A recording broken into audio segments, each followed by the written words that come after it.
History made. Trump just pulled off the impossible for America. By RWNofficial.com.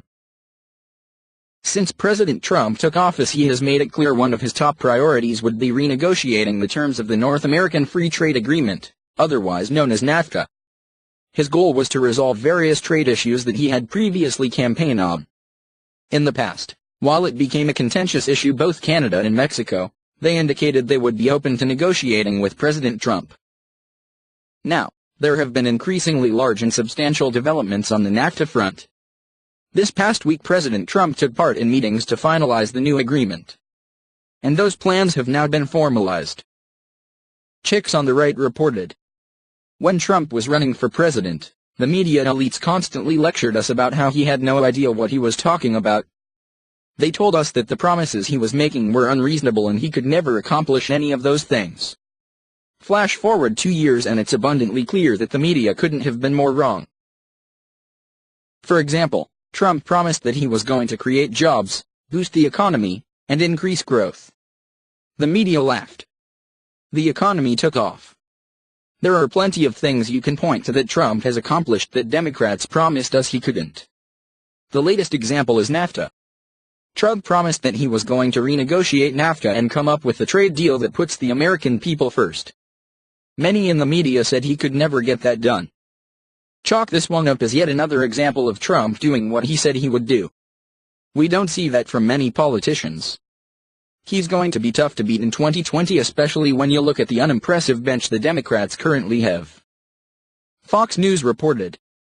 President Trump on Monday announced a hard-fought trade pact with Canada and Mexico meant to replace the North American Free Trade Agreement, saying the deal would bring a new dawn for American auto workers.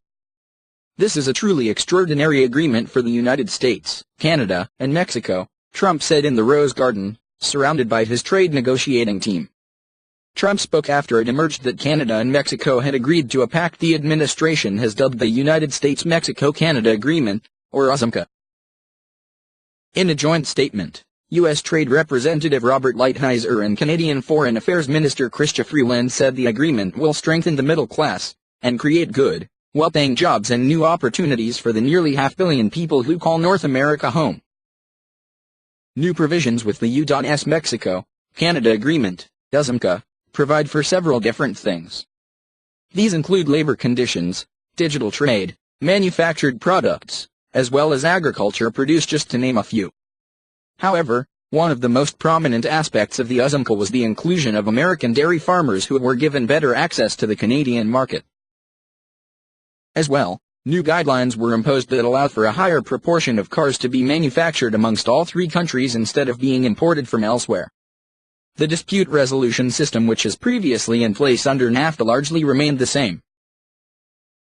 Provisions for automobiles will now allow no tariffs on trucks or cars that have 75% of their interior and exterior components that are manufactured in the three countries.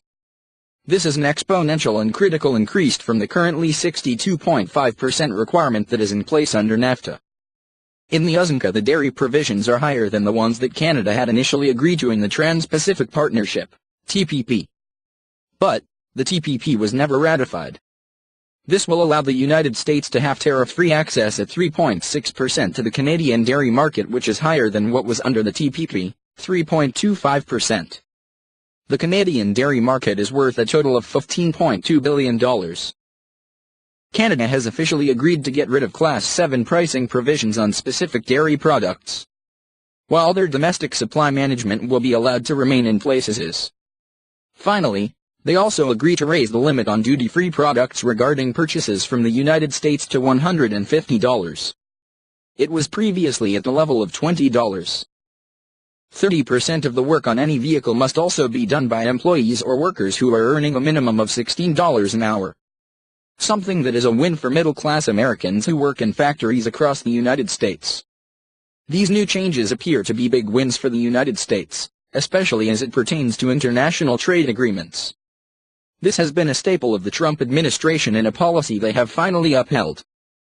Share if you agree this new agreement that replaces NAFTA is far superior to it. Share if you think that President Trump was effective at negotiating. Share if President Trump's success negotiating this trade deal is one of the reasons why you voted for him. Share if you believe this new trade deal will help President Trump win re-election.